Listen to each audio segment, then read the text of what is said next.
어서 오세요. 은하여화입니다. 지금 구독하시고 오늘의 옛날 이야기를 시작하겠습니다. 중종 제위 28년 한성의 어느 양반가 안채에서 노마님이 갑자기 쓰러지며 비명소리가 터져나왔습니다. 마님께서 너무 위독하십니다. 부랴부랴 불려온 의원은 맥을 짚더니 고개를 저으며 열독이 깊어 손쓸 도리가 없다는 말만 남긴 채 황급히 자리를 떴습니다. 마당 한 구석에서 빨래하던 다나의 손이 멈췄습니다.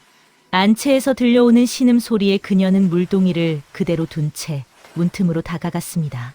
28의 나이였으나 다나의 눈빛은 또렷했고 검은 머리를 뒤로 단단히 묶은 모습은 깔끔했습니다. 허리가 곧게 펴진 자세에서는 어떤 기품마저 느껴졌으되 손은 빨래와 허드레실로 거칠게 굳어 있었습니다. 무명치마는 낡았으되 깨끗이 빨아입었고 얼굴에는 땀방울이 맺혀 있었으나 표정만큼은 평온했습니다. 다만 그 눈 깊은 곳에는 말할 수 없는 슬픔이 서려 있었고 입술을 꾹 다문 모습에서는 무언가를 참아내는 강인함이 배어났습니다. 문틈으로 들여다본 다나의 눈에 이불을 뒤집어 쓴 채 온몸을 떠는 노마님의 모습이 들어왔습니다. 붉게 달아오른 얼굴과 바싹 마른 입술을 보자 다나는 어린 시절 어머니가 역병에 걸렸을 때를 떠올렸습니다. 그때 어머니는 들에서 캐온 약초로 달인 물을 마시고 기적처럼 살아났었습니다. 주인 어르신은 발을 동동 구르며 하인들에게 다른 의원을 더 불러오라 소리쳤으나 이미 3명의 의원이 같은 말만 되풀이한 뒤였습니다. 마님께서 너무 위독하십니다. 처소를 지키던 늙은 종의 말을 들은 다나는 뒷마당 약초밭으로 향했습니다. 마님이 가꾸던 약초 중에서 익모초와 질경이를 뜯어 치마폭에 담은 다나는 부엌으로 돌아와 약초를 깨끗이 씻었습니다. 솥에 넣고 물을 부은 뒤 불을 지피는 동안 그녀의 손은 떨리지 않았습니다. 어머니가 가르쳐준 대로 약한 불에 천천히 달이자 구수한 약초 향이 부엌에 퍼져나갔습니다. 물이 반으로 줄어들 때까지 기다린 다나는 달인 약물을 사발에 따라 안채로 가져갔습니다. 노마님 곁을 지키던 주인 어르신은 다나가 들고 온 사발을 보며 눈을 찌푸렸습니다. 그것이 무엇이냐? 익모초와 질경이를 달인 것입니다. 열을 내리는데 도움이 될까 하옵니다. 고개를 숙인 채 조용히 대답하는 다나를 보며 주인 어르신은 잠시 망설이다가 고개를 끄덕였습니다. 의원들도 손을 놓은 마당의 시도라도 해볼 수밖에 없었던 것입니다. 노마님의 머리를 조심스럽게 받쳐 든 다나는 약물을 한 숟가락씩 떠 넣었습니다. 처음에는 삼키지 못하고 흘리던 노마님이 점차 약을 받아들이기 시작했고 사발이 비워질 무렵 붉은 기운이 조금씩 가라앉았습니다. 저녁 어스름 속에서 안채의 불빛이 흔들렸습니다. 처마 밑에 조용히 앉아 노마님의 상태를 지켜보던 다나는 안채에서 들려오는 희미한 목소리에 고개를 들었습니다. 노마님이 정신을 차린 것이었습니다. 기쁨에 겨운 주인 어르신은 하인들을 불러 모으고 다나를 앞으로 나오게 했습니다. 처음으로 그녀를 똑바로 바라본 주인 어르신의 눈에는 놀라움이 어려 있었습니다. 내가 마님을 살렸구나. 어찌 약초를 다룰 줄 아느냐? 어린 시절 어머니에게 배운 것이라 답하는 다나를 보며 주인 어르신은 고개를 끄덕였습니다.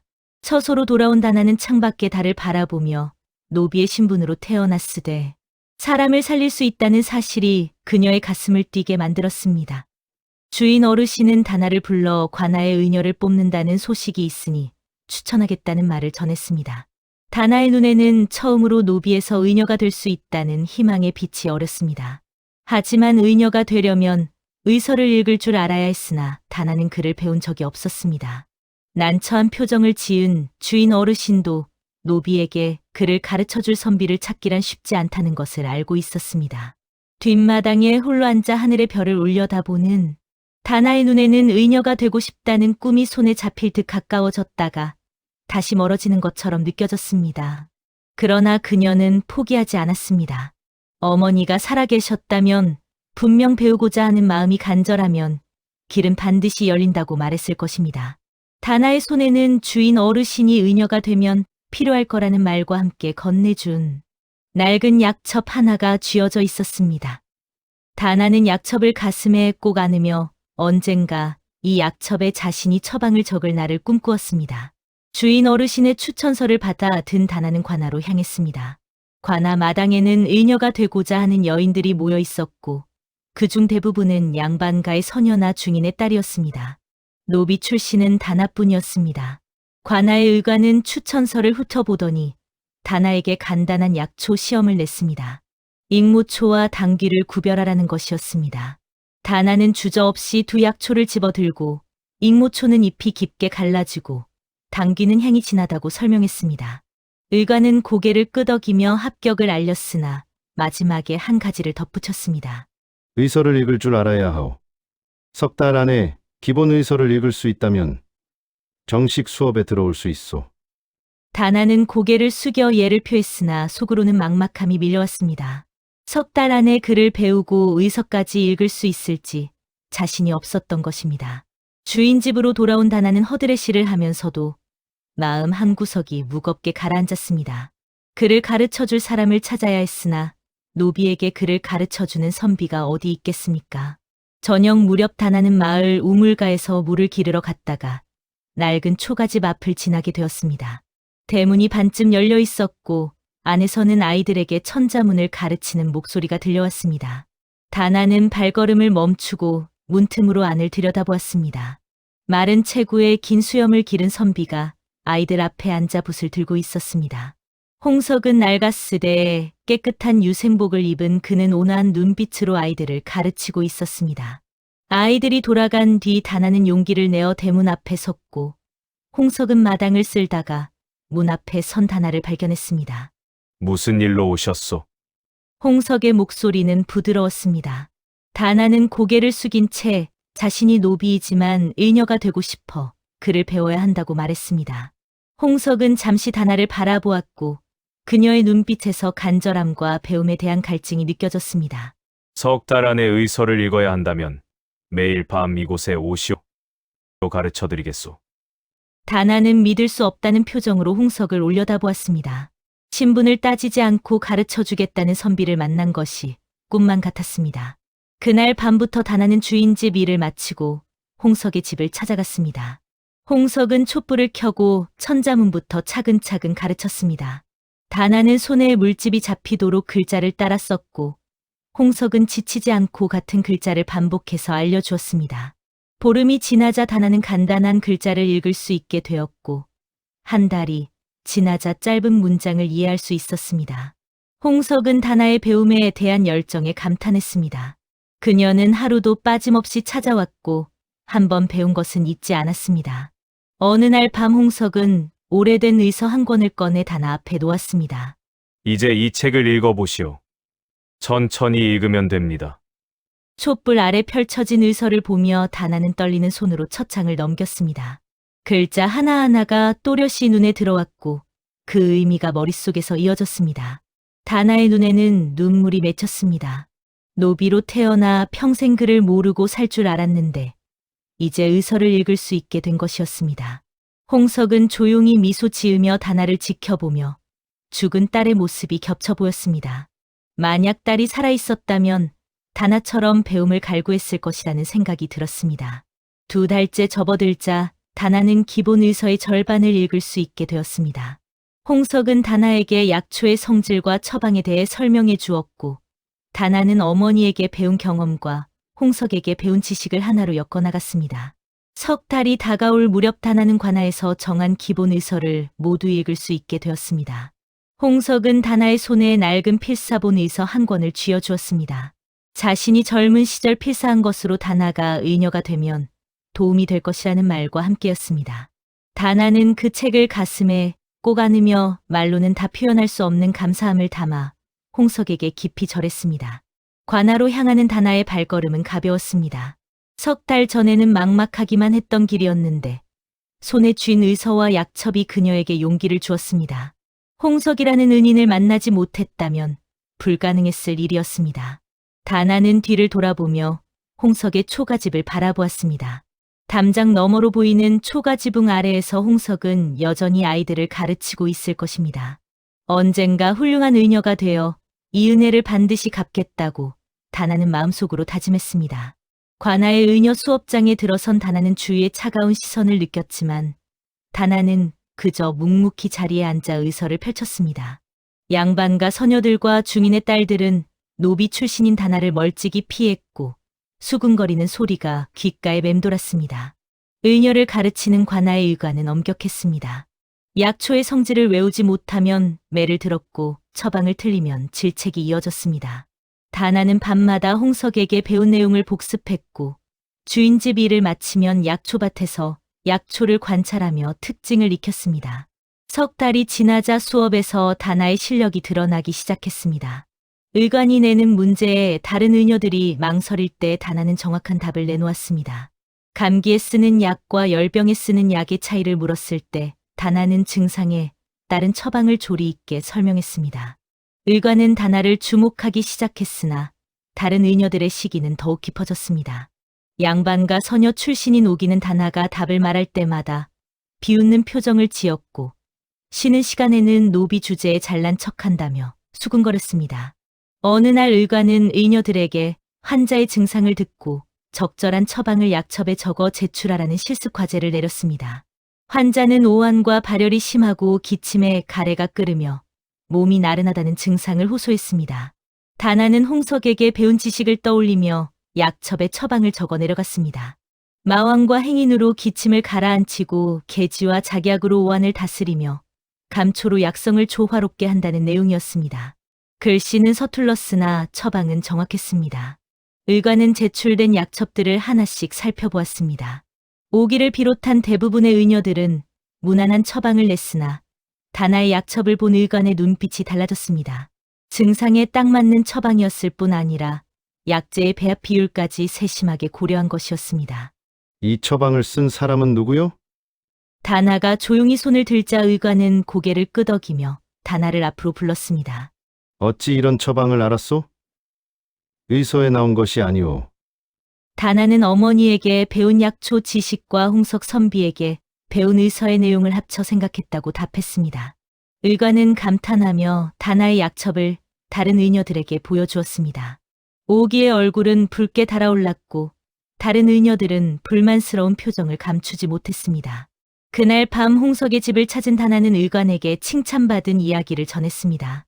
홍석은 조용히 미소 지으며 다나가 스스로 생각하는 법을 배웠다고 말하며 의서는 기본이 돼 환자의 증상을 제대로 보는 것이 더 중요하다는 가르침을 받았습니다. 계절이 바뀌어 가을이 깊어갈 무렵 궁중에서 중전마마의 상궁 중 한 명이 갑자기 쓰러졌으되 원인을 알 수 없다는 급한 전갈이 왔습니다. 관아의 의관들이 급히 궁으로 들어갔고 수업 중이던 의녀들도 함께 동행하게 되었습니다. 궁궐 안처소에 누워있는 상궁은 얼굴이 창백했고 식은땀을 흘리고 있었습니다.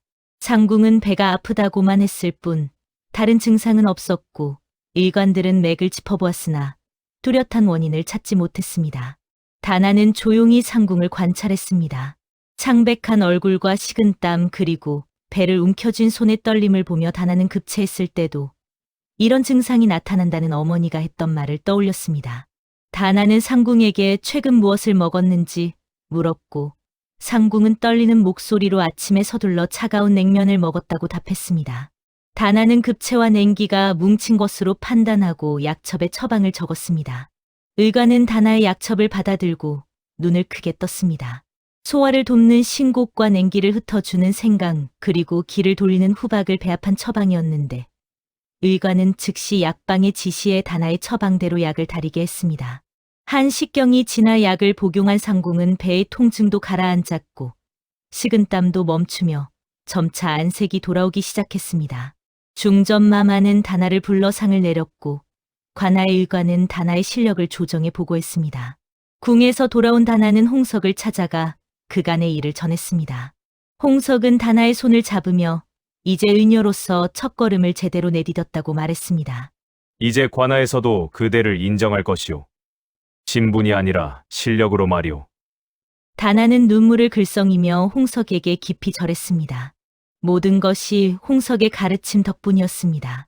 관아로 돌아온 다나를 기다리고 있던 것은 50줄의 단정한 수염을 기른 내의원의 김내의원이었습니다. 궁에서 그대의 처방을 보았소. 어려운 환자를 맡아 치료해보겠소? 다나는 고개를 숙여 예를 표했습니다. 김내의원의 눈빛에서 노비 출신의 의녀를 정식으로 인정할지 시험을 내려는 의도가 느껴졌습니다. 다나는 이제 진짜 시험이 시작되는 것이라며 각오를 다졌습니다. 홍석에게 배운 모든 지식과 어머니에게 물려받은 경험을 쏟아부어 환자를 살려야 했습니다. 손에 쥔 약첩이 땀으로 젖어들었으나 다나의 눈빛은 흔들리지 않았습니다.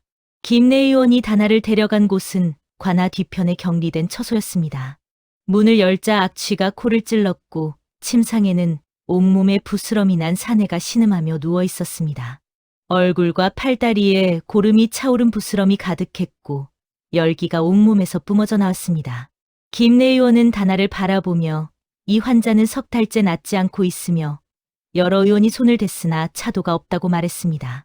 다나가 치료할 수 있다면 정식 의녀로 인정하겠다는 뜻이었습니다. 다나는 환자에게 다가가 맥을 짚었습니다.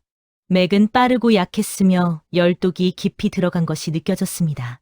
부스럼을 자세히 살펴보니 고름이 안으로 골마들어 독이 퍼지고 있었습니다. 홍석에게 배운 의서 중에 독을 밖으로 빼내지 못하면 안으로 퍼져 목숨을 잃는다는 옹저에 관한 내용이 떠올랐습니다. 다나는 약첩을 펼쳐 처방을 적기 시작했습니다. 김내 의원은 다나가 적는 약첩을 들여다보았습니다. 금은화와 연규로 열독을 풀고 천화분과 길경으로 고름을 빼내며 감초로 약성을 조화시킨다는 처방이었습니다. 김내 의원은 고개를 끄덕이며 약방에 지시했지만 다나는 약만으로는 부족하다고 판단했습니다. 고름이 이미 깊이 골마 있어 침으로 독기를 빼내야 했기에 다나는 김내 의원에게 침수를 써도 되겠냐고 물었습니다. 침을 놓을 줄 아시오? 김내 의원의 목소리에는 의외라는 감정이 섞여 있었습니다. 다나는 홍석 선비에게 침자리에 대해 배웠고 어머니가 간단한 침을 놓는 것을 본 적이 있다고 답했습니다. 김내 의원은 잠시 망설이다가 침통을 건네주었습니다. 다나는 떨리는 손으로 침을 꺼내 불에 달궈 소독했고 환자의 부스럼, 주변 혈자리를 찾아 조심스럽게 침을 놓기 시작했습니다. 합곡과 곡지혈에 침을 놓아 열독을 흩어주고 족삼리에 침을 놓아 기운을 북돋웠습니다. 침을 놓는 손은 떨렸으나 혈자리만큼은 정확한 다나의 침법을 지켜보며 김내 의원의 눈빛이 달라졌습니다. 침을 맞은 환자는 1시경쯤 지나자 부스럼에서 고름이 터져 나오기 시작했습니다. 다나는 깨끗한 헝겊으로 고름을 닦아내고 약초를 달인 물로 상처를 씻어주었습니다. 김내 의원이 처방한 약을 환자에게 먹이자 열기가 조금씩 가라앉기 시작했습니다. 사흘째 되던 날 환자의 부스럼에서 고름이 모두 빠져나갔고 새살이 돋기 시작했으며 열도 떨어지면서 안색도 돌아왔습니다. 김내 의원은 다나를 불러 환자를 함께 진찰하며 다나의 스승을 한번 뵙고 싶다고 말했습니다. 김내 의원은 노비 출신이지만 뛰어난 실력을 지닌 다나를 정식 의녀로 청구한다는 내용의 상소를 조정에 올렸습니다. 조정에서는 반대 의견이 나왔으나 김내 의원은 환자를 살린 실적을 들어 강력히 주장했습니다. 보름이 지난 뒤 조정에서 허락이 떨어지며 다나는 정식 의녀로 임명되었고 관아에서 복록을 받게 되었습니다. 오기를 비롯한 다른 의녀들은 못마땅해 했으나 김내 의원의 위세 앞에 감히 불만을 드러내지 못했습니다. 다나는 홍석을 찾아가 기쁜 소식을 전했고 홍석은 다나의 손을 잡으며 이제 진정한 의녀가 되었음을 축하해 주었습니다. 선비님 덕분에 오늘의 제가 있습니다. 이 은혜를 평생 잊지 않겠습니다. 다나는 눈물을 흘리며 홍석에게 절했고 홍석은 배움의 기회를 준 것일 뿐 실력을 쌓은 것은 다나 스스로 이뤄낸 것이라고 말했습니다. 정식 의녀가 된 다나는 관아와 궁을 오가며 환자들을 치료했습니다. 가난한 백성이 찾아오면 복록을 아껴 약값을 대신 내주었고 급한 환자가 있으면 밤을 새워 간호하면서 다나의 명성은 점차 퍼져나갔습니다. 어느 날 김내 의원은 다나를 불러 중요한 제안을 했습니다. 그대의 공로를 조정에 보고하겠소. 노비 신분에서 벗어날 수 있도록 상소를 올리겠소.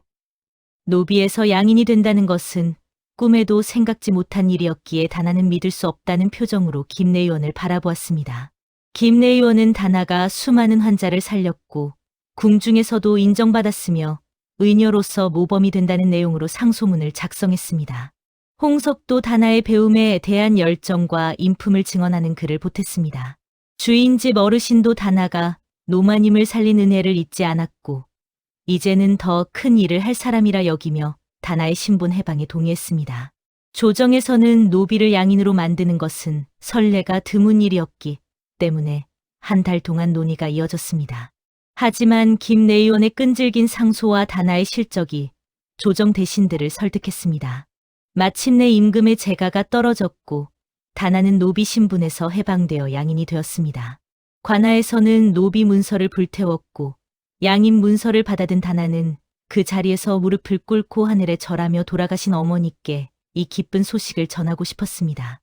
노비로 태어나 노비로 죽을 줄만 알았던 삶이 이제 자유로워진 것입니다.